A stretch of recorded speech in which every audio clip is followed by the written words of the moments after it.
Hasil survei Ganjar ternyata palsu. 95% rakyat Jawa Tengah muak dengan Ganjar. Dia 11-12 dengan Presiden Pinocchio. Elektabilitas Ganjar moncer di Jawa Tengah? Bohong belaka. Sosok ini bongkar suara si merah di Jawa Tengah. Mengutip demokrasi.id, elektabilitas Gubernur Jawa Tengah Ganjar Pranowo menjadi sorotan karena paling tinggi di banyak lembaga survei, mengungguli jauh dua pesaingnya yaitu Anies Baswedan dan Prabowo Subianto. Jawa Tengah menjadi salah satu wilayah yang disebut-sebut memberikan sumbangan elektabilitas besar bagi Ganjar. Terlebih, daerah tersebut juga merupakan markas PDI Perjuangan atau PDIP. Namun, dalam video yang diunggah akun Langkah Anies, mantan Ketua KPU Jawa Tengah Joko Purnomo menyampaikan bahwa Jawa Tengah tidak bisa lagi disebut sebagai kandang banteng atau PDIP. Itu karena suara pemilih PDIP di wilayah tersebut yaitu hanya 27,5%. Oleh karena itu, mantan Ketua KPU itu mengajak untuk mendukung Anies Baswedan. Hal tersebut ditanggapi oleh akademisi Universitas Negeri Malang, Tato Sugiyarto. Tato setuju untuk menghilangkan stigma bahwa Jawa Tengah seolah-olah kandang banteng. Berdasarkan pemaparan mantan Ketua KPU Jawa Tengah, artinya masih ada 70% lebih pemilih yang tidak memilih PDIP. Di sisi lain, pengamat politik Rocky Gerung juga pernah menyinggung soal hasil survei elektabilitas Ganjar yang diduga bohong. Bayangkan saja, kalau Ganjar 42% sekarang oleh survei siapa itu kemarin, Carta Politika. Kalau Ganjar sudah 42%, yang ngapain tunda pemilu? Kan Ganjar pasti menang. Itu tandanya survei bohong, ujar Rocky Gerung. Muncul dugaan hasil survei bohong soal elektabilitas Ganjar Pranowo. Begini logika Rocky Gerung.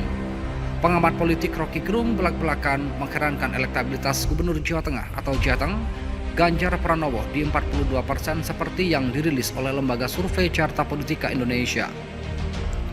Hal itu ditanggapi Rocky Gerung dalam akun YouTube pribadi miliknya. Dalam tayangannya, Rocky Gerung seakan menyebut bahwa hal itu tidak masuk akal lantaran Presiden Joko Widodo atau Jokowi yang mengendorse Ganjar Pranowo disebut ingin menunda pemilu. Rocky Gerung mengatakan bahwa dengan elektabilitas Ganjar Pranowo seharusnya dipercepat saja pemilunya. Loh, kenapa mau ditunda pemilunya? Dipercepat saja, mumpung Ganjar elektabilitasnya 42%. Nanti kalau ditunda turun lagi elektabilitasnya ke 12% atau bahkan ke 2%. Papa Rocky Gerung dikutip dari akun YouTube pribadi miliknya. Rocky Gerung menegaskan bahwa ucapannya itu berdasarkan logika dan hal itu memang sangat mudah terbaca. Kalau logika ini, ya ini saja dengan mudah dibaca. Itulah pentingnya untuk berpikir, tegas Rocky Gerung. Ia pun kerap menyinggung lembaga survei Carta Politika yang disebut berbohong terkait hasil survei tersebut. Kan gampang. Bayangkan, saya kalau Ganjar 42% sekarang oleh survei, siapa tuh kemarin? Carta Politika. Kalau Ganjar sudah 42%, ya ngapain tunda pemilu? Kan Ganjar pasti menang. Itu tandanya survei bohong, Papa Rocky Gerung. Sementara itu, sebelumnya lembaga survei Carta Politika Indonesia merilis survei terbaru pada Kamis 22 Desember 2022, elektabilitas Ganjar Pranowo meraup suara 42,8%. Angka ini berpotensi memenangkan pertarungan Pilpres 2024 hanya satu putaran jika melawan Anies Baswedan dan Prabowo Subianto. Data tersebut merupakan data ekstrapolasi, yaitu simulasi ketika tingkat pengandalan calon diasumsikan sama rata atau mendekati pemilihan dengan 3 nama, yakni Ganjar Pranowo, Anies Baswedan, dan Prabowo Subianto. Dalam simulasi 3 nama, elektabilitas Ganjar berada di angka 42,8%. Sementara di bawahnya Anies Baswedan mendapat 28,1%, Prabowo Subianto 23,9%, dan responden yang tidak menjawab atau tidak tahu sebanyak 5,2%.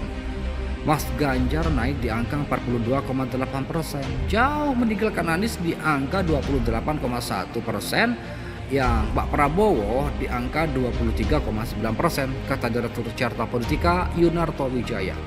Mohon kepada pihak terkait, pihak berwajib dan pihak yang bersangkutan untuk mengklarifikasi kebenaran berita ini. Kami hanya melansir dan memberitakan, Andalah yang memutuskan.